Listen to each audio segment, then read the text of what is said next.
human immunodeficiency virus, HIV pandemic, swept through the globe, driving international funding organizations, multilateral organizations, and country stakeholders to take urgent steps to stem the spread of the virus. Nigeria was one of the worst hit, and as at the 2000s was one of the countries with the highest number of people living with the virus and not on antiretroviral therapy. In the 2000s, the U.S. President's Emergency Plan for AIDS Relief, PEPFAR, and the U.S. Center for Disease Control and Prevention began funding indigenous non-governmental organizations to provide HIV treatment services to people living with HIV in Nigeria. Apin Public Health Initiatives was one of such organizations.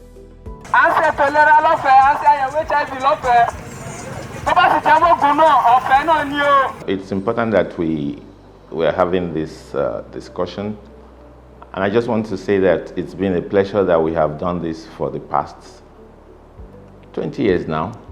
And I think it's important to say that the cycle that we just ended was actually the fourth cycle.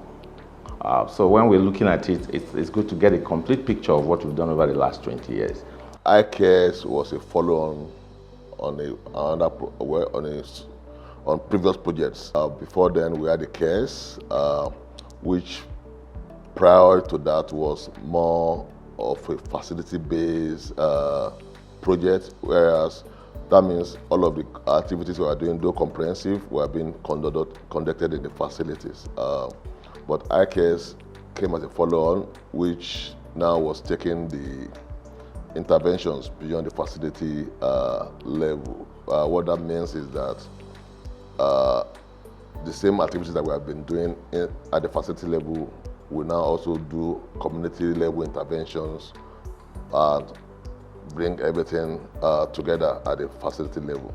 Although the intervention started out covering only a few services, target populations and states, the impact was undeniable.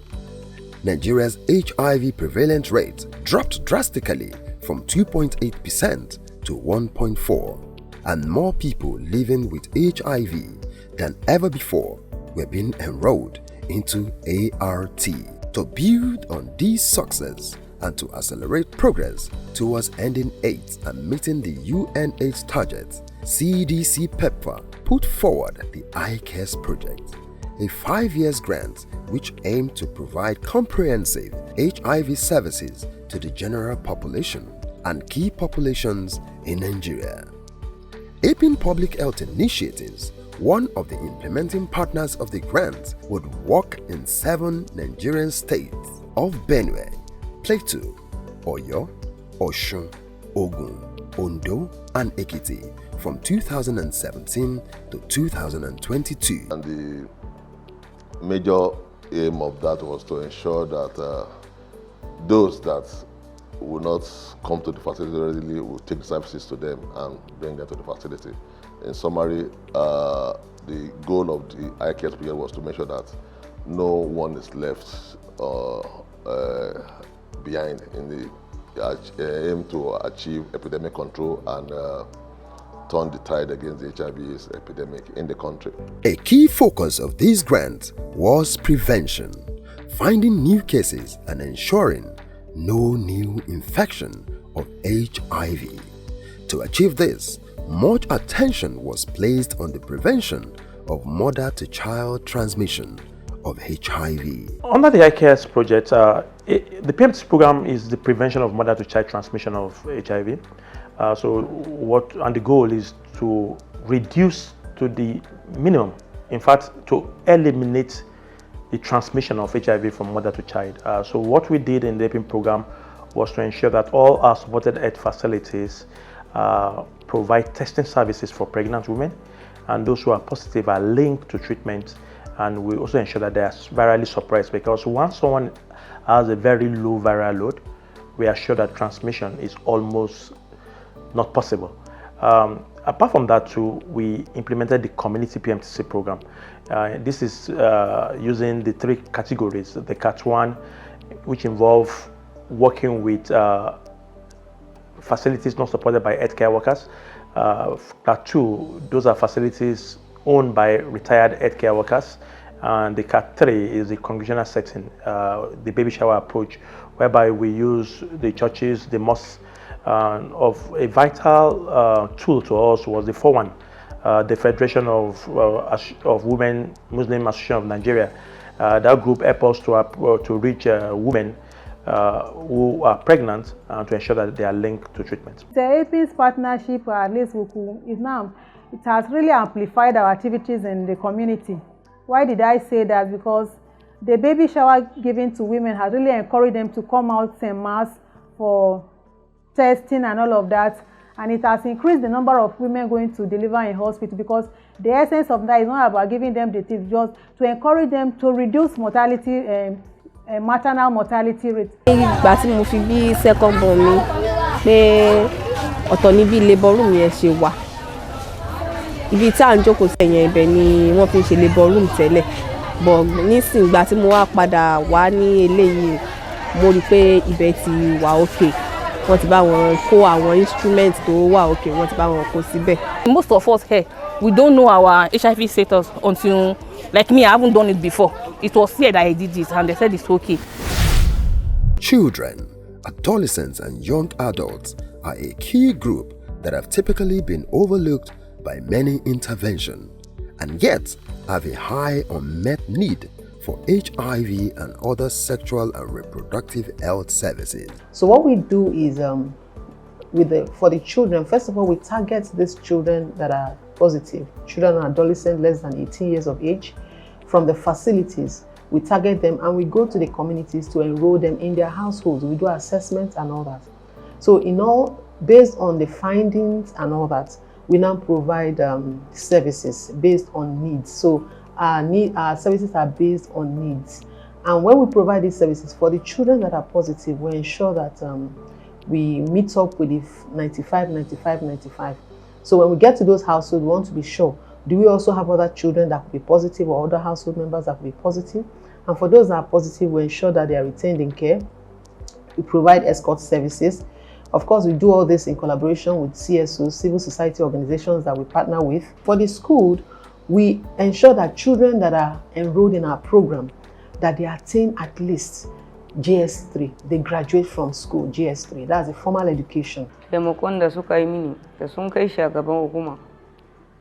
Sai a yanzu kuma baya damuna kuma yanzu taimakon da aka bani kuɗi na je na shiga makaranta African Child na SS2 yanzu. So we provide vocational school skills acquisition. So a child could also be going to school in the morning and in the evening be going to a vocational school skills center where he or she learns a skill just to empower that child. For the stable, we're talking about children and also their households, their caregivers, now their parents or whoever it is, the adults in that house, being able to take care of them, being the primary caregiver. And so we empower them. And we do this in various ways. We do conditional cash transfer, whereby we provide money to them and telling them what that money will be used for. We support them to start up little businesses, they learn skills, and we provide seed grants for them to start up their businesses. Not for many iron, table, bath, omo, and charcoal. In addition to these community-based interventions aimed at finding new cases among adolescents and young adults, Apin Public Health Initiatives set up the Operation 000 program to increase retention and drug adherence amongst adolescents and young people using peer support. Operation 000, popularly known as OTZ, is a platform that empowers adolescents who live with HIV and AIDS to take ownership of their health. And when we say Operation 000, you may wonder what are the 3 zeros. So we have 0 missed appointment, 0 missed drugs, and 0 viral load. For the Operation 000, it focuses on the strengths of the adolescents, the competencies, and it helps us to harness and nurture these strengths and competencies because it uses an asset-based approach that looks at these strengths and the best way to utilize it to help this adolescent become resilient, to become, a fully rounded adult who remains on treatment, is has a viral load that is undetectable, because we know that definitely an adolescent is not going to remain an adolescent forever. They are going to grow into adulthood. So we want to have adults who are resilient and well-rounded through the OTZ program. OTZ has been of tremendous support. OTZ has been one platform that has made me come closer to young adolescents who are like me, who are struggling like I was struggling years back, you know, with self-pity and everything. We come together, we talk, we get to hear from our doctors, you know, we get to hear health tips and other nice activities that is being packaged for us in the OTZ meetings. In 2020, Apin Public Health Initiatives launched the ART Search Program, which aimed to accelerate access to HIV testing services so as to identify new cases, enroll them, and retain them on life-saving ART. In the life cycle, they started what they call surge. Nigeria had about 600,000 patients on treatment, which happened over a period of like 12 years. And they gave us another 18 months to put another 600,000 people on treatment. And it was thought to be impossible. But the good news is that Nigeria, Apin being a part, you know, met that expectation and actually exceeded it. The activity started in FY21 in 6 states. The aim of the surge, ART surge, was to close the treatment gap for all these states. What do I mean by this? An estimate of the number of people living with HIV across these states were known, and without these people not being put on ART, there will be problem. What do I mean by that? There will be transmission of HIV within the states. So the plan of ART surge is to close the treatment gap, and to ensure that all the people that were supposed to be on ART were found and they are placed on treatment. For the key population, as we all know, they are drivers of the epidemic and they are everywhere. However, they have their own special intervention strategies.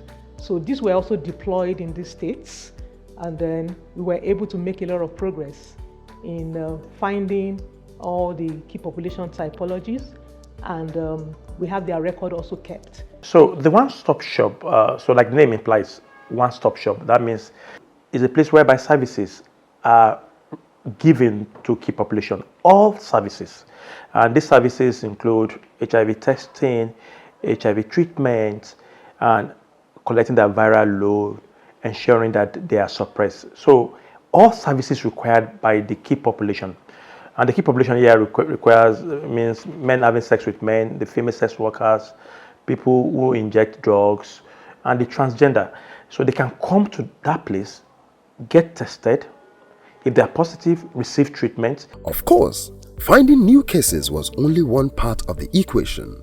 The positives found needed to be linked to the health facilities to be placed on ART and received care for other co-infections such as TB. The ultimate goal was to ensure that they will eventually go on to achieve viral suppression. To a large extent, we're able to improve their quality of treatment through the OTZ program, Operation 000 program. Then under TB HIV, we did something, TB COVID integration. You know, there was COVID along the line. Yeah, we were doing just TB program, but we had to do TB COVID integration, where we integrate we integrated TB with COVID. We were doing bidirectional screening. We were also able to introduce differentiated service delivery for TB care, which hitherto we were not doing. We were only doing for HIV. Differentiated service was just in HIV, but we were able to use this innovation into TB. The laboratory interventions were so much more in the area of providing support to the treatment team to ensure that our clients are monitored for the improvement in their treatment. This has been a major problem in Nigeria. Getting to have the test done for all of our clients has been a major problem. or the various interventions that the laboratory implemented during the last 5 years. The Apin program, supported with support from the laboratory, has been able to take the Nigerian program to an enviable level, that we have coverage for our viral load program in the range of 97-98%, even for people who are able to have their viral load suppressed, also in the same range. These are things that have not happened before in the Nigerian program since the HIV program started, but with the various intervention from the laboratory, follow-up with the laboratory system, implementation of quality management system, introduction of laboratory information management system, which laboratory introduced and followed up with. The laboratory was able to achieve this level.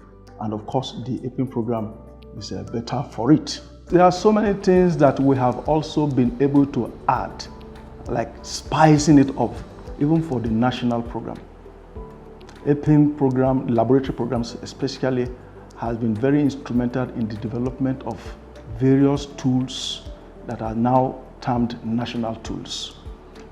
The national laboratory information system that is currently being used by the country, we have been very instrumental in providing lots of add-ons that have helped to improve the system. It wasn't all smiles and roses. As with any project of this magnitude, there are challenges, chief of which was the COVID-19 pandemic. When COVID struck, and the first lockdown I think was in March, end of March 2020, initially everybody was confused. But like I said, we had just the first dip in the number of patients who had on treatment in April because of the confusion. But as we put our acts together and began to stretch the resilience of the health system that we had, we quickly were able to get face masks for our people. We quickly were able to activate our, what we call ecosystems, which enabled us to do supervision from remotely and put a lot of those IT infrastructures in place. In 2 months, things just changed. As a matter of fact, the US government applauded Nigeria as the only country that didn't have a dip during COVID. I'm not talking about Apin, Apin inclusive, but I'm talking generally about Nigeria. So Apin was part of that very good move. And when I say CDC, because at that time Apin was managing about 1/3 of the total number of patients of CDC on treatment. So it was a good lesson for us. We found that we could stretch ourselves. There are things that looked like they were not doable. If we put our wills to them, we could do them. But I think the more important thing is that even now that the COVID problem is like subsiding, a lot of the things we put into place that we thought we would use just for the COVID situation continue to help us. I'm sure you're aware now that like flights are more expensive, like routes are not safe. So those structures we put in place enable us to do a lot more things remotely than having to drive to Benue every time. So COVID was a lesson to say that we could bring out our best. And I'm not talking just of Apin. I think as a national program, we did bring out our best at that time. The COVID-19 pandemic forced Apin public health initiatives to think outside the box, and these gave rise to many innovative strategies. People living with HIV don't go on drug break. They're supposed to take their medicines every day for the rest of their life, every single day. And you find the patient coming to the clinic every month to come and pick up medicines. It's taskful, it's expensive because patient had to pay transportation to come back and forth. And some of these patients come from several kilometers or miles to get to the clinic. And because of this coming back and forth every month, it kind of discourages patients from coming. So you find patients breaking their drug intake, not running out of medicines. So this multi-month scripting is, you look for patients that are stable.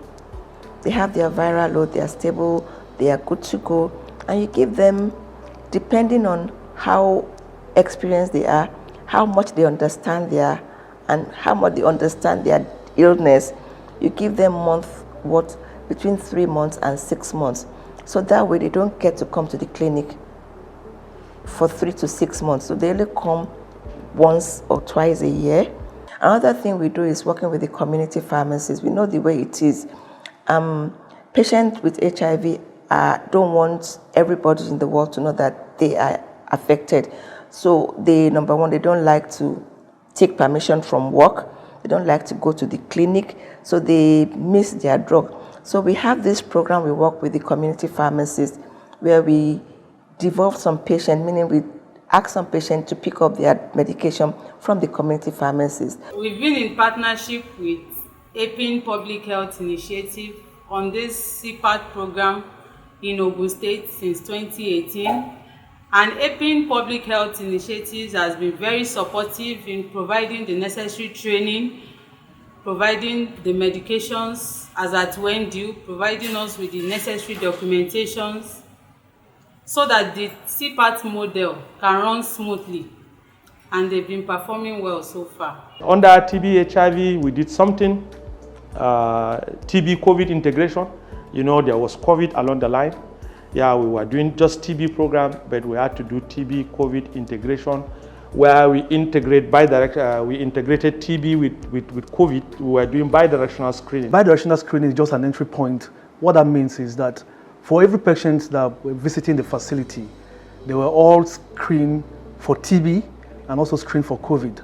That makes it bidirectional. With the first and second wave of the pandemic under control and the COVID-19 vaccine now available, our program expanded to include supporting our project state to increase the uptake of COVID-19 vaccine, especially among people living with HIV. We know when COVID came, there were a lot of interventions. You know, people were restricted from moving about. And we know that the program we support, the HIV, the treatment is unique. If you miss your drug for even a few days, it may lead to resistance. So to ensure that, you know, service delivery continues, what we did was to support the state, these 7 states, to constitute their emergency operating centers. Not only that we provided technical support, we also made sure that we provided materials like PPE, so that, you know, the meetings can hold, planning can go on. We provided this PPE even to healthcare workers at the facility. When the world developed, you know, the vaccines for COVID, we are not originally, like I said, a vaccination organization, but we played key roles.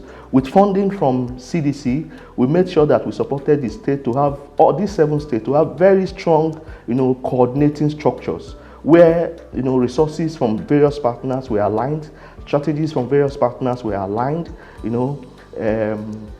COVID-19 messaging was spread throughout the states. We supported the production of IC materials.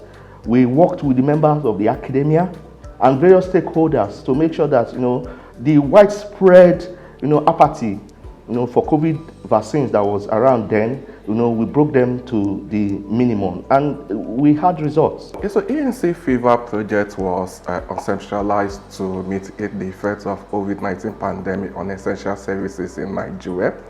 The project aimed, like I said, it aimed at mitigating the effect of COVID-19 pandemic by looking at the demand side and supply side factors of its service delivery in Nigeria, and trying to put up interventions that will help to sustain the gain we've made over years with regards to fever and antenatal care services during the COVID-19 pandemic period in the country. 5 years down the line, Apin Public Health Initiatives has recorded significant success through the implementation of the Icares project. In the last 5 years, Apin has enrolled 383,168 patients as at 30th of September 2022, and these patients were enrolled across 415 health facilities across the 7 states that we implemented the Icares program. And of course, Benue State had the largest share of the facilities, with Benue having 252 facilities. Right now, I can tell you that the whole of the 415 facilities are all reporting in the National Data Repository. Of course, the National Data Repository is the room or the platform where all health data, HIV-related data, is being reported nationally.